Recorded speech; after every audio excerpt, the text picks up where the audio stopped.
নমস্কার বন্ধুরা, কেমন আছেন সবাই? আশা করছি ভালো আছেন, সুস্থ আছেন। ছোট পর্দায় জনপ্রিয় অভিনেতা নিলয় আলমগীর দ্বিতীয়বার ডেঙ্গু জ্বরে আক্রান্ত হয়েছেন।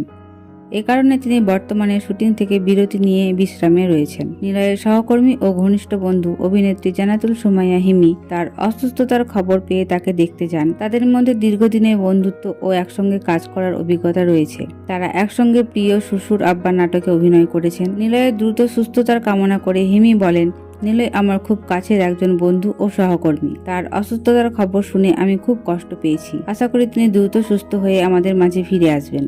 নিলয়ের পরিবার ও চিকিৎসকরা জানিয়েছেন তার শারীরিক অবস্থা স্থিতিশীল রয়েছে এবং তিনি দ্রুত সুস্থ হয়ে উঠবেন। তবে সম্পূর্ণ সুস্থ হতে আরও কিছুদিন সময় লাগবে। নিলয় ও হিমি একসঙ্গে বেশ কয়েকটি জনপ্রিয় নাটকের অভিনয় করেছেন, যা দর্শকদের মধ্যে বেশ প্রশংসিত হয়েছে। তাদের জুটি দর্শকদের মধ্যে বিশেষ জনপ্রিয়। নিলয়ের দ্রুত আরোগ্য কামনা করে তার সহকর্মী, বন্ধু ও ভক্তরা সামাজিক মাধ্যমে শুভকামনা জানিয়েছেন। আমরাও তার দ্রুত সুস্থতা কামনা করছি। তো বন্ধুরা, এই ছিল আজকের আপডেট। পরবর্তী আপডেটের জন্য আমাদের চ্যানেলটি সাবস্ক্রাইব করে সঙ্গে থাকুন।